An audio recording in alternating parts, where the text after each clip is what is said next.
Blooming You, le podcast Mieux-être, corps et esprit. Rencontre avec Anne Muxel, sociologue et l'auteur du livre L'autre à distance, quand une pandémie touche à l'intime, aux éditions Odile Jacob. La pandémie du coronavirus n'est pas la première à laquelle se confronte l'humanité. De la peste d'Athènes en Grèce antique en passant par la peste noire et la grippe espagnole, chaque pandémie a bouleversé le cours de l'histoire sociale, politique et économique des peuples qu'elle a ravagés. En revanche, les pandémies n'ont jamais bouleversé le rapport de chacun à l'intime et à autrui. Nos moyens technologiques nous ont permis de ne pas laisser totalement la mort et la maladie dicter nos vies, mais n'ont pas empêché la distance d'être devenue une norme.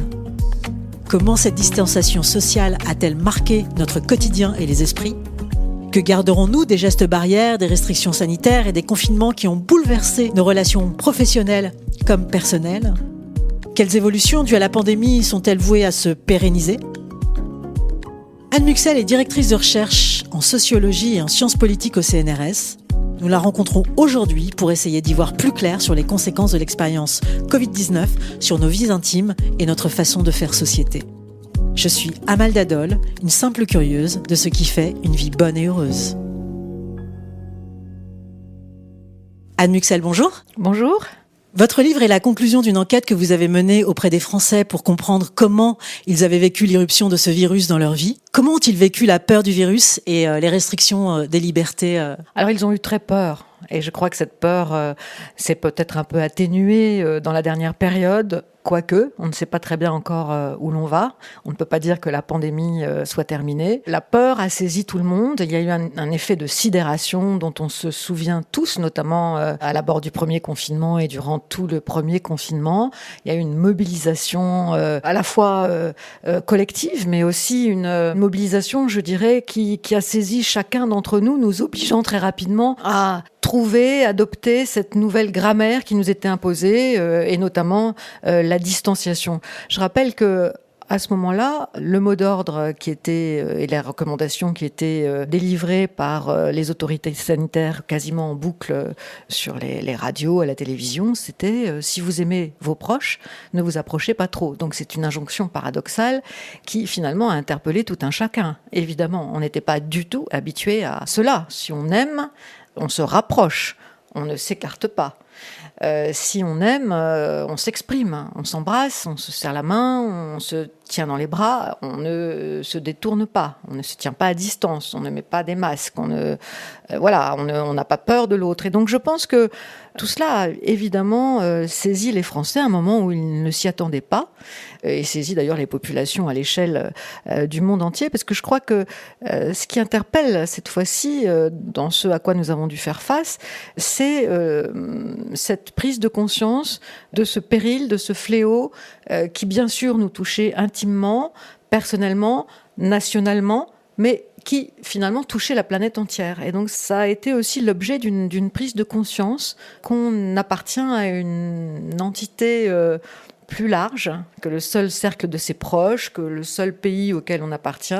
Et je crois que ça a été aussi, aussi du point de vue citoyen, du point de vue d'une prise de conscience de son appartenance collective à l'échelle de la planète. Je crois que ça a compté dans le ressenti et dans le vécu de ce qui a été éprouvé. Alors, j'ai fait cette enquête, je l'ai appelée une enquête en chambre, parce que moi, en tant que sociologue, évidemment, quand je travaille sur des sujets, évidemment, je fais des enquêtes. Ce qui m'intéresse, c'est ce que les gens vont dire, ressentir. Je cherche à comprendre et à tirer des enseignements, des vécus, des expériences auxquelles ils sont confrontés par rapport à un thème que j'aurais identifié. Donc d'habitude, je vais à la rencontre des autres, à la rencontre directe.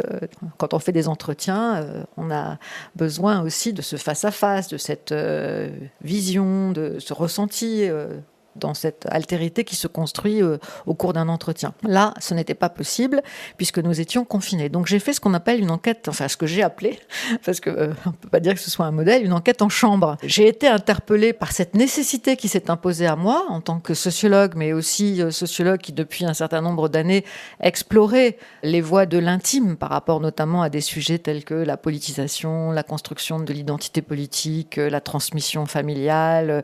Voilà, j'avais la mémoire. Tout cela, ce sont des sujets, des thématiques que j'ai abordées, mais qui me permettaient d'explorer finalement l'intime.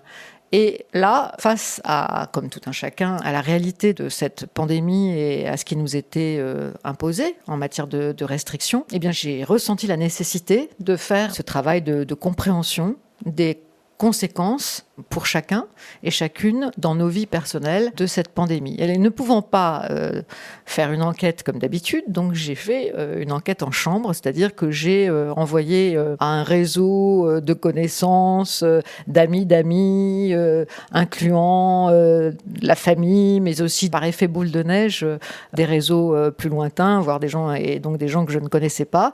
J'ai envoyé un texte leur demandant de me livrer leur témoignage sur ce qu'ils ressentaient, et ce qu'ils vivaient très concrètement dans leur vie quotidienne, et ce que cette pandémie et la nécessité pour eux de respecter les gestes barrières et cette distanciation, ce que ça impliquait, à la fois dans leur relation aux autres, mais aussi dans leur relation à eux-mêmes. C'est donc bien pour ça que je suis bien revenue sur cette question de l'intimité. L'intimité, c'est aussi le rapport à soi-même. Donc une 60aine de personnes m'ont envoyé des textes, des témoignages qui font la matière de ce livre, mais pas seulement. C'est-à-dire ce livre, c'est vraiment un livre choral. Mon enquête s'est élargie évidemment aussi à tout ce que j'ai pu lire. Il y a beaucoup de choses qui ont été évidemment produites pendant cette période. Les journalistes ont fait un travail formidable aussi, donc j'ai beaucoup utilisé les travaux des journalistes, les travaux d'enquête. J'ai beaucoup utilisé les données fournies par les enquêtes, les sondages qui ont été publiés, mais aussi par tous les intellectuels, on va dire, appartenant à un champ disciplinaire assez large, qui ont pu s'exprimer jusqu'aux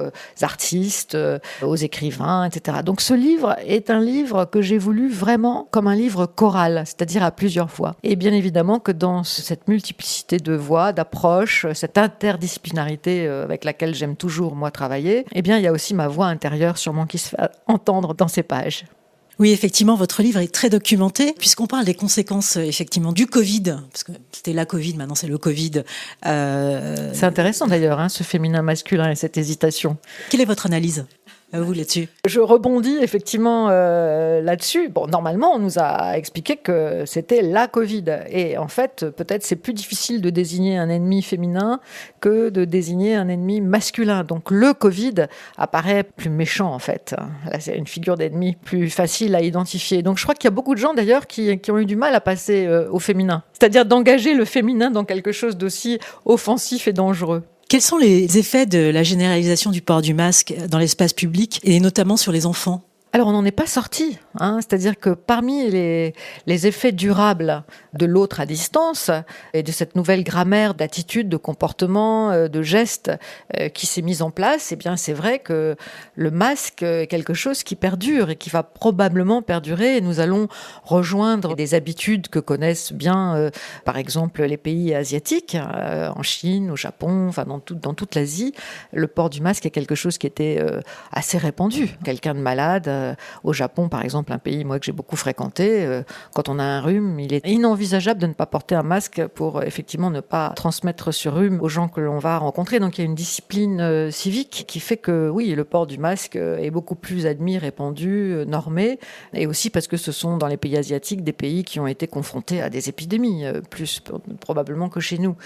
Mais donc il me semble qu'en tout cas le port du masque, et on va sûrement en parler, qui a eu vraiment une incidence sur le rapport à l'autre, qui a vraiment changé notre perception de l'autre, enfin la perception immédiate de l'autre inconnu qui vient vers soi, ou même de l'autre connu. Qui n'a pas fait l'expérience de ne pas bien reconnaître un voisin, un ami, dès lors qu'on le croisait dans la rue masqué, qui n'a pas été troublé même de voir son conjoint, ses enfants masqués. Ça change beaucoup. Reste le regard, le haut du visage. On sait que c'est surtout le bas du visage qui permet à l'autre de décoder toutes les émotions et les expressions qui peuvent être ressenties. Donc on a dû prendre cette habitude. Et des études ont évidemment montré que pour les enfants qui découvrent l'autre à l'école, l'autre dans la rue, c'est probablement un trouble qui peut s'installer. On a montré aussi que les confinements ont pu ralentir le développement cognitif des enfants ou le développement physique des enfants.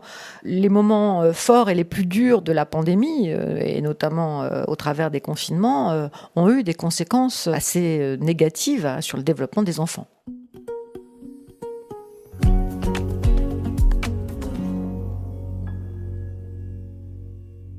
Le rappel omniprésent de l'impossibilité de se toucher du fait d'un danger pour soi-même, mais aussi d'une mise en danger d'autrui, met à mal les ressorts les plus profonds de ce qui nous relie aux autres et donc au monde, soit les fondements de l'expérience humaine.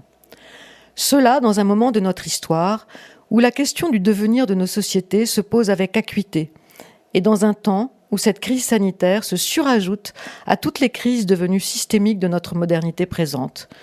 Crise économique, crise sociale, crise politique, crise du sens, crise des repères, crise morale, crise d'identité. La distance imposée par le fléau de ce virus inconnu, et parce qu'inconnu encore plus dangereux, reconfigure les échanges et les relations dans l'espace public. Mais elle vient aussi ébranler l'un des sanctuaires les plus protecteurs des méfaits de cet environnement multicrise, à savoir la famille et la vie privée. Si vous aimez vos proches, ne vous approchez pas trop. Tel est bien l'impératif auquel il faut se soumettre. L'amour est donc dépendant de l'assurance mutuelle d'une protection. Et la protection est conditionnée par un renoncement. Le renoncement du contact, de l'accolade, de l'embrassade, du pot à pot, du toucher, du bisou, du baiser. Passe encore que l'on se tienne au plus loin des autres voyageurs de la rame du métro ou des clients faisant la queue à la caisse, de ses collègues de travail aussi. Plus difficilement, on peut encore y consentir lorsque l'on rencontre ses amis. Mais le respect de la distance requise avec ses enfants, ses parents, ses frères et sœurs, son conjoint ou d'autres de sa parentèle est une toute autre affaire. Une entame dans la familiarité charnelle au travers de laquelle s'éprouve le lien. Comment être proche tout en restant à distance ? Il ne s'agit pas là seulement d'une gageure physique, mais aussi d'un sentiment intime et même moral. Si la morale fixe les conditions de l'altérité, l'inverse est vrai aussi. En établissant des hiérarchies, des prévalences et tout un ensemble de conduites, ces conditions délimitent un ordre moral organisant les relations dans le cadre privé comme dans la vie collective. Il faut trouver des formes de réassurance et des moyens de garder le contact pour ne pas entamer les possibilités de l'échange, fixer d'autres seuils de confiance réciproque, mais aussi assumer des risques nouveaux au plus intime de ce qui se joue dans une relation. Il s'agit là de changements qui, s'ils doivent perdurer, réorientent les voies du désir et plus simplement du plaisir à être ensemble. La vie intime est un extraordinaire espace d'inventivité et de créativité. L'obligation d'une mise à distance peut aussi, paradoxalement, renforcer l'intensité des liens au travers de l'obligation qui nous est faite de trouver toutes sortes de voies pour les entretenir et les faire exister.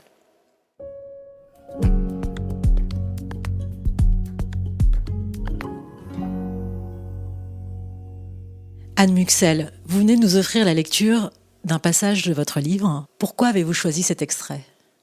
J'ai choisi cet extrait parce qu'en fait, il résume bien le fil conducteur du livre, c'est-à-dire ce sentiment que j'ai eu que cette expérience inédite à laquelle nous avons été confrontés, de cette distanciation, nous interpellait profondément, intimement, et probablement que ça allait changer durablement, non seulement nos relations, mais plus profondément la façon dont on peut se positionner dans ces relations, dans la définition de l'altérité. Et que cela a des implications à la fois dans le registre de l'intimité. Par exemple, pour la rencontre amoureuse, il y a tout un chapitre que je consacre à l'amour. L'amour suppose une prise de risque. En tout cas, la rencontre amoureuse suppose effectivement un déport vers l'autre, vers l'inconnu, pour qu'il se noue quelque chose, éventuellement. Donc c'est une aventure. Et forcément, l'amour, dès l'instant où la méfiance s'installe, et où cette distanciation oblige finalement à se méfier de l'inconnu, ça peut redéfinir en tout cas les conditions de la rencontre.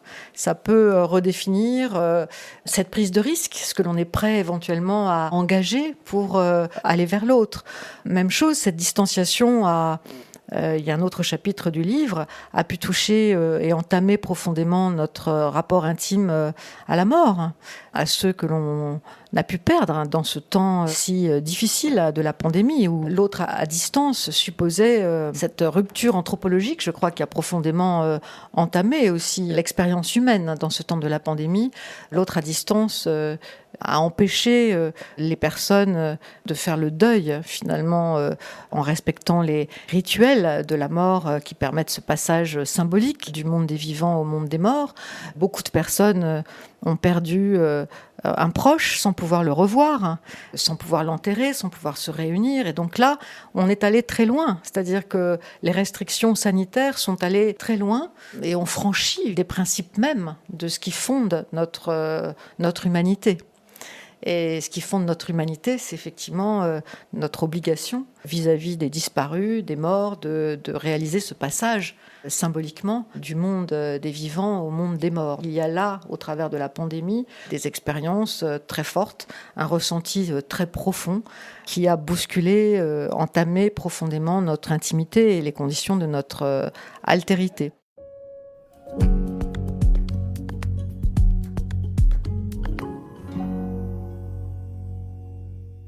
Alors dans votre livre, vous pointez les conséquences de l'anxiété de l'autre à distance au niveau du développement cognitif des adultes, mais aussi des enfants, on en a parlé tout à l'heure. Vous précisez que plusieurs études dans le champ des neurosciences ont montré qu'une préoccupation constante affaiblissait à terme nos compétences et nos capacités de concentration et diminue donc nos performances.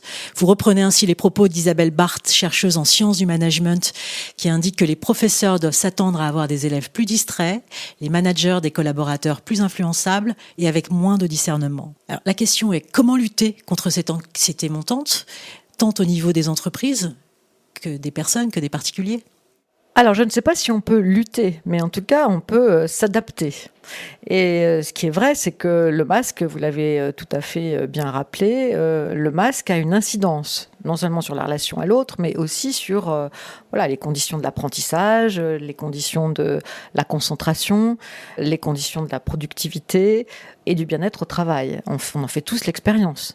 Les réunions masquées, puisqu'on fait des réunions maintenant dites en présentiel, je n'aime pas du tout ce mot, mais il est complètement passé dans le langage courant, virtuel présentiel, virtuel distanciel. Enfin bon, la pandémie a aussi amené un nouveau vocabulaire. Qu'on l'aime ou pas, maintenant il est complètement banalisé. Eh bien aujourd'hui, les réunions qui se font en présentiel sont masquées, normalement, si on respecte en tout cas les restrictions sanitaires, en tout cas sur le lieu de l'entreprise. On a à notre disposition soit une réunion masquée, soit on poursuit les réunions par visioconférence ou à distance, sur Zoom ou d'autres supports.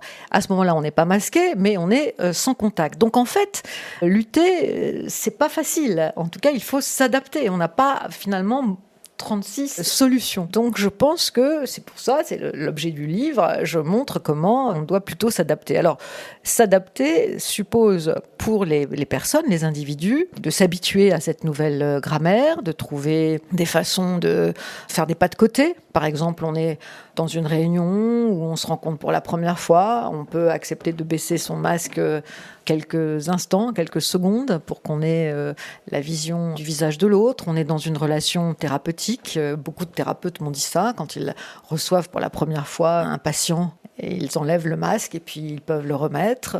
Les adaptations, c'est de se mettre très loin les uns des autres, vraiment à distance et éventuellement sans masque. Mais ce qui est sûr, c'est qu'à chaque fois, se pose la question. Nous nous sommes rencontrés tout à l'heure, j'avais mon masque, vous n'aviez pas de masque, on s'est dit est-ce qu'on enlève le masque, est-ce qu'on le fait masquer ? À chaque fois, ça suppose une négociation. Et ça suppose que les autres, alors tout de suite il y a la réponse qui vient, oui je suis vacciné, donc pas de problème. Maintenant, on sait très bien que même vacciné, on peut se transmettre malgré tout le virus. En tout cas, ça introduit un élément nouveau, même entre amis. On se retrouve, les dîners ou les rassemblements reprennent. On arrive, on a son masque parce qu'on était dans l'espace public. On arrive, est-ce qu'on garde son masque ? On l'enlève. Si on l'enlève, est-ce qu'on va s'embrasser ? Est-ce qu'on va se toucher, se prendre dans les bras ? Ou au contraire, est-ce qu'on va continuer à dire, avec une phrase un peu drôle, à distance ? À chaque fois, il y a une négociation. Alors, est-ce que c'est ça la lutte ? Je ne sais pas si c'est une lutte, mais en tout cas, ça veut dire que pour que notre affectivité et notre plaisir à être ensemble puisse se poursuivre, pour que nous puissions continuer à fonctionner dans notre relation avec les autres, que ce soit dans le champ de l'apprentissage ou dans le champ du travail, eh bien, cette négociation doit se faire et cette nouvelle donne, cette nouvelle grammaire doit être prise en compte et les protagonistes doivent arbitrer. Vont-ils prendre des risques ? Pas des risques ? Et évidemment, ça révèle aussi dans les réponses beaucoup de la personnalité. Ceux qui vont vouloir rester dans une soumission aux règles sanitaires strictes, ceux qui aiment bien les déjouer, prendre la tangente, ceux qui vont jouer sur les deux registres. Donc voilà, ça exprime aussi des éléments de la personnalité de chacun. Et on voit bien comment se redéfinissent aussi les seuils entre les choix individuels, disons, les obligations collectives. Ça amène chacun à reconsidérer l'espace de nos libertés. Vous citez également une enquête menée pour la conférence des grandes écoles en mars-avril 2021 dans laquelle 79% des étudiants interrogés pensent qu'ils ont été privés de leurs plus belles années et 71% qu'ils ont été sacrifiés au nom de la crise sanitaire. Alors, plusieurs études ont mesuré une montée des souffrances psychologiques au sein de la population jeune et rapporté plusieurs suicides ou tentatives de suicide durant le mois de janvier 2021. J'en profite par ailleurs pour citer les travaux du médecin psychiatre Nicolas Franck que nous avions reçu sur Blooming You pour en parler. Comment évolue la jeunesse d'aujourd'hui suite à cette épreuve, Anne Muxel ? La jeunesse, c'est quand même le temps de l'ouverture aux autres, de l'ouverture à la vie tout simplement, à la rencontre, à l'aventure. C'est le temps aussi de la mobilité pour beaucoup, de l'expérimentation. C'est le temps de la découverte de la vie sexuelle, amoureuse. Voilà, c'est un temps aussi de prise de risque. Donc tout cela a été contrecarré par la pandémie et donc du coup les jeunes ont vraiment dû vivre sans doute plus que d'autres classes d'âge, à contre-emploi de ce qui fait la teneur, la spécificité du temps de la jeunesse. Donc, beaucoup de ces jeunes se sont vus entravés dans leur parcours professionnel. Beaucoup ont dû s'isoler en continuant leurs études, puisqu'il n'y avait plus de vie étudiante, de vie juvénile, autre que sur les réseaux sociaux, les cours à distance en Zoom. Beaucoup ont dû retourner pour des raisons financières, puisque n'oublions jamais aussi que cette pandémie a été un facteur aggravant pour beaucoup des conditions de vie économiques, professionnelles. Donc beaucoup ont dû retourner vivre chez leurs parents, ou ceux qui vivaient en tout cas chez leurs parents déjà se sont trouvés confinés, enfermés dans la famille avec leurs parents à un moment où on n'a qu'une envie, c'est normalement d'ouvrir la porte et d'aller à l'extérieur faire d'autres expériences. Donc évidemment, que le coût psychique de tout cela est élevé et que le coût en termes de professionnalisation, mais aussi de mise en place de la trajectoire sociale conduisant à l'autonomie au travers d'un métier, eh bien, cela a été mesuré, je l'évoque dans le livre aussi par des études, va se retrouver durablement dans la mise en forme du parcours ultérieur des jeunes. Aujourd'hui, on est en train de mesurer, malheureusement, l'incidence on va dire, douloureuse en termes de souffrance psychique, mais aussi de conséquences socio-économiques sur l'avenir des jeunes générations. Alors, sacrifier, le mot est très fort. C'est vrai que dans les enquêtes, beaucoup de jeunes peuvent se présenter comme cela, mais je me démarque un peu de cette instrumentalisation qui a pu être faite d'une mise en concurrence des générations et des classes d'âge. C'est-à-dire que d'un côté, on aurait une jeunesse sacrifiée parce qu'il s'agissait de protéger les plus âgés, les aînés. Donc voilà, on mettrait en concurrence les générations. Je crois que c'est pas du tout comme ça que cela a été ressenti et vécu. Je crois que les jeunes ont pris conscience et ont eu très peur de ce qui pouvait arriver à leurs parents, à leurs grands-parents, ont eu très peur d'être un vecteur eux-mêmes de contamination pour les gens de leur famille. Et toutes les enquêtes ont montré que, contrairement d'ailleurs à ce qui a souvent été instrumentalisé ou dit dans le débat public, ils ont en grande majorité respecté eux-mêmes les gestes barrières. Ils ont complètement intériorisé cette menace qui pesait sur eux, bien sûr, mais aussi sur leur famille et notamment sur leurs grands-parents et les personnes âgées. Et du côté des personnes âgées, oui, on ne va pas non plus les décrire comme des individualistes, égoïstes, qui ne se préoccupaient pas des conséquences de cette pandémie et de ce que supposait effectivement leur protection, qu'ils ne se préoccupaient pas de cela en ce qui concerne les jeunes générations et leurs petits-enfants. Donc je pense qu'il y a eu au contraire une occasion de prise de conscience réciproque d'une vulnérabilité d'ailleurs induite par cette pandémie, vulnérabilité personnelle, vulnérabilité face à la maladie, mais aussi vulnérabilité face à la vie tout court et au calendrier de la vie qui à chaque fois impose des réalités différentes à la jeunesse, à la vieillesse, aux âges du milieu de la vie. Je pense que ça a plutôt été une prise de conscience et l'occasion d'ailleurs de solidarité qui se sont exprimées. Depuis qu'on a commencé cet entretien, on a plutôt évoqué les aspects négatifs, mais il ne faut pas oublier aussi que dans l'ordre de l'intime, il y a aussi toutes sortes de voies d'adaptation, d'expérimentation dans ce contexte inédit qui ont pu être observées. Les gens ont inventé des tas de choses pour maintenir le lien, pour se sentir vivant, pour se sentir continuer à exister dans leur lien aux autres.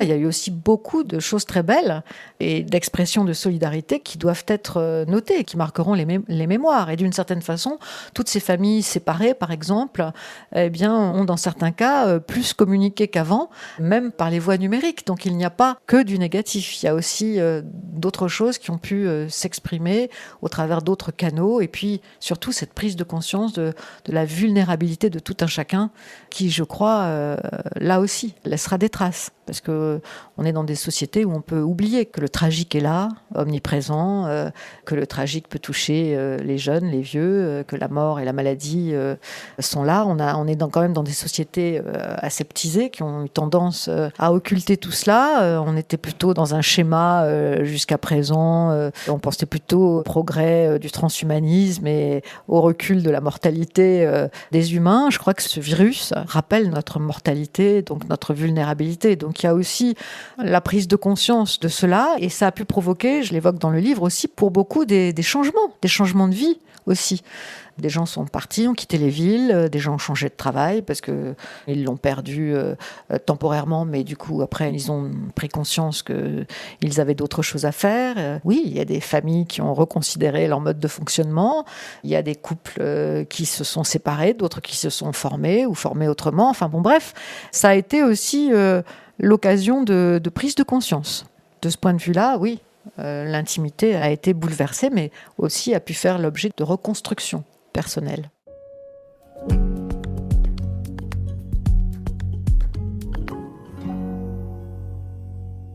Comment êtes-vous devenue sociologue, Anne Muxel ? J'ai toujours voulu comprendre l'humain et la façon dont les hommes et les femmes fonctionnent en société. J'ai toujours voulu comprendre ce qui se jouait dans la construction des identités individuelles, mais aussi collectives. Et donc ce travail à la jonction de l'individu et du collectif, et il est vrai que la sociologie est le champ d'investigation qui le permet.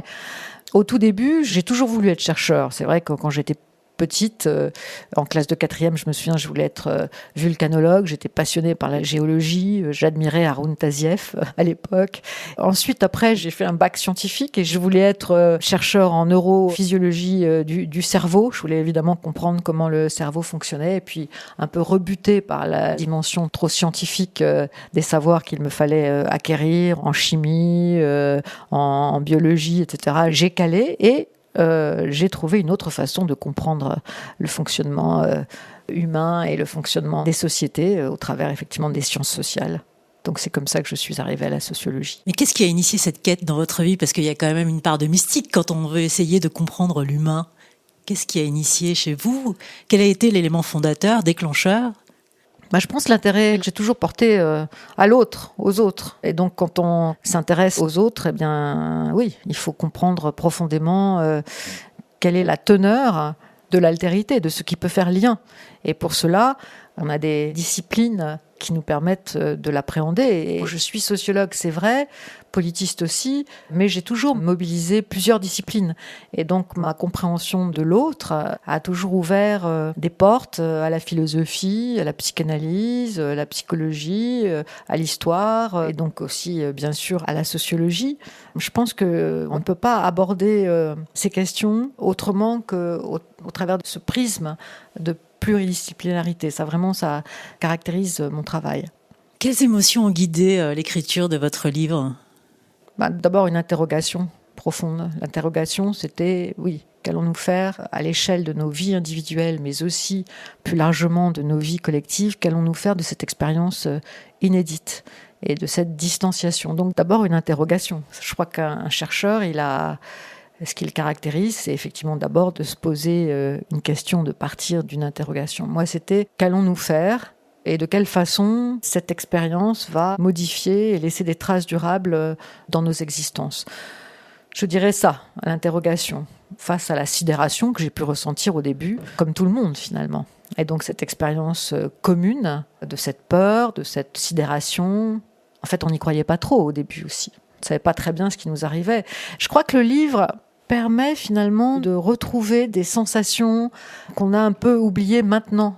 C'est-à-dire il permet de repasser par des états émotionnels que nous avons connus, mais que sur la durée, nous avons pu éventuellement, parce qu'on a dû les apprivoiser, parce qu'on a dû encore une fois s'adapter, et qu'on a tendance un petit peu à oublier. Quand on relit les livres, moi-même quand je relis les pages de ce livre sur le premier confinement, je me dis, mais oui, on est effectivement passé par ça. Et je pense que ces émotions, elles sont engrammées, encryptées dans nos corps, dans nos esprits, dans notre psychisme, et qu'elles sont bien là. Elles ne sont pas encore forcément apprivoisées, ni on ne sait pas ce que l'on en fera sur la durée. Et la preuve en est, c'est maintenant que l'on voit par exemple les conséquences psychiques sur les jeunes, voire sur les enfants, de ce qui a été vécu pendant toute cette période.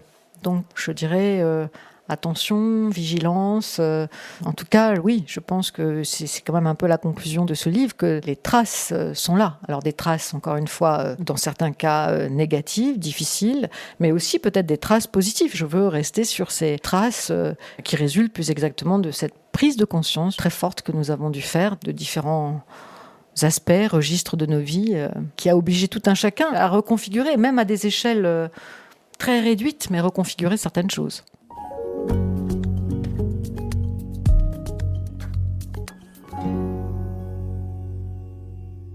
Alors vous parliez effectivement tout à l'heure de notre rapport à la vie et à la mort qui a changé, qui a été bouleversé suite à l'expérience Covid. Comment cette épreuve a changé notre rapport à la mort ?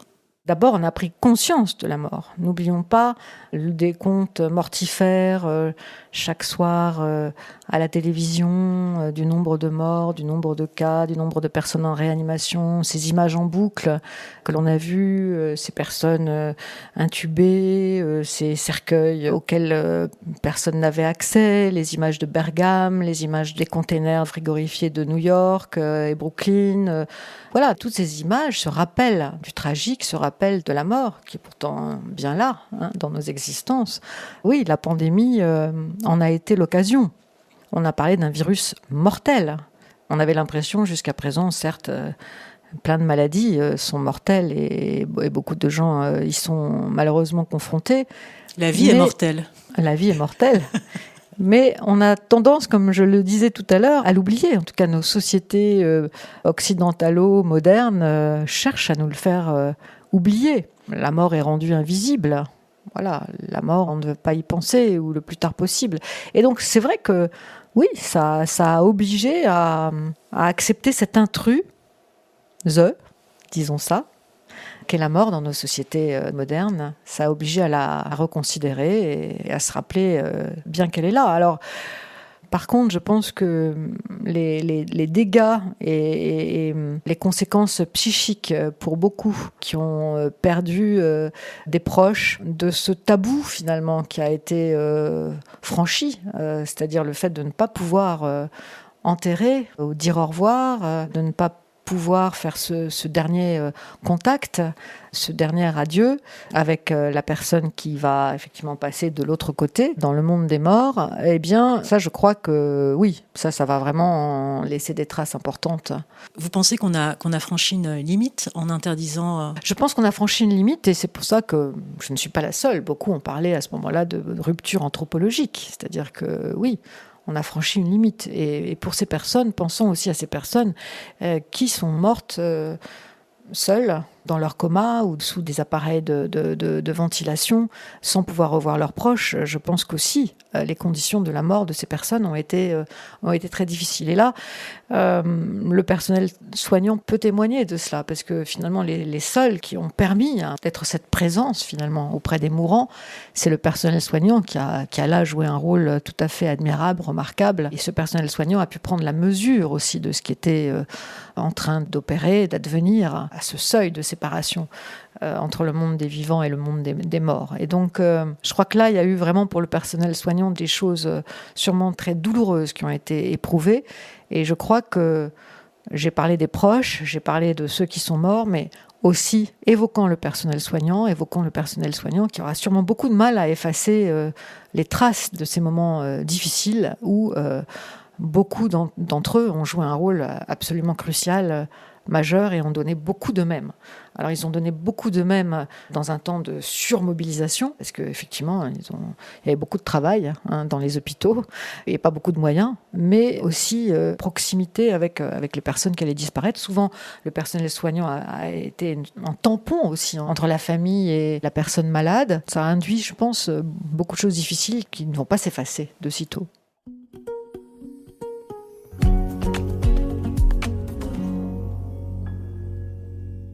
La rencontre qui a changé votre vie ou fait évoluer votre pratique, Anne Muxel? Est-ce que j'ai changé déjà ? C'est une vraie question. Est-ce que j'ai le sentiment d'avoir changé ?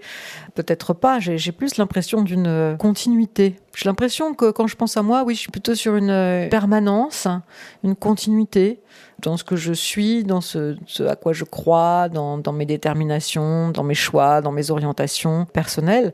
Après, la vie, elle est jalonnée de rencontres, donc des autres, des expériences, des relations qui vous font vous ajuster, on va dire, à la marge, vous découvrir des choses nouvelles, mais j'ai pas le sentiment d'avoir profondément changé ou d'avoir connu une vie où il y a eu un moment de rupture, de cassure, de redéfinition, de bifurcation. C'est plutôt un cumul d'expériences qui m'enrichit ou qui peut, peut-être, dans certaines difficiles que j'ai pu traverser, peuvent aussi m'entamer, bien sûr, mais il y a toujours ce souci d'en faire quelque chose.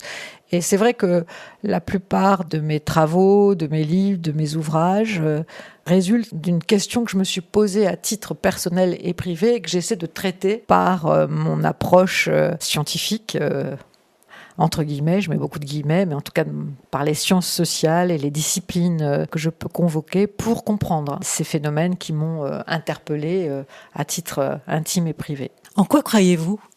Je crois en l'intelligence, je crois dans le bon sens que les gens peuvent avoir.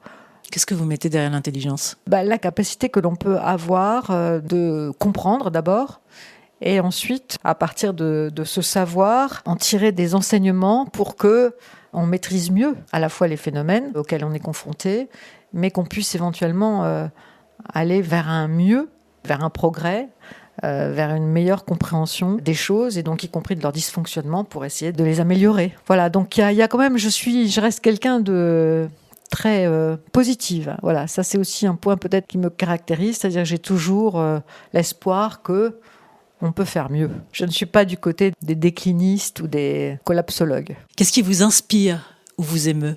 La peinture. Et je suis très réceptive au tableau, à la peinture. C'est quelque chose qui occupe, une place dans ma vie, importante, parce que ce sont des mondes par lesquels on peut sans doute s'échapper. Puis je suis toujours très admirative du travail réalisé par l'artiste ou les artistes, mais aussi par la capacité de transfiguration du réel dont les artistes font preuve pour nous proposer, certes, une représentation du réel, mais transfigurée au travers de leur inspiration. Donc oui, ça c'est vraiment une ressource pour moi très importante. Vous savez, cette question qu'on pose généralement, si vous partez sur une île déserte, qu'emmèneriez-vous ? Moi, probablement, j'emmènerais un tableau, je crois. Lequel ? Eh oui. Ouais. L'Annonciation de Fra Angelico. Un tableau de peinture ancienne, probablement. Peinture de la Renaissance italienne. Pourquoi ? Probablement parce qu'il y a là, en tout cas autour de la thématique de l'Annonciation, quelque chose qui, sur une réflexion sur l'annonce qui ouvre pour moi des voies d'inspiration qui me semble décisive. Avec l'annonce, il y a l'idée d'un destin, il y a l'idée de la compréhension d'une trajectoire de vie, il y a l'idée d'un début et peut-être donc d'une fin. Enfin bon, il y a beaucoup de choses. Voilà. Qu'est-ce qui vous effraie aujourd'hui ? La bêtise.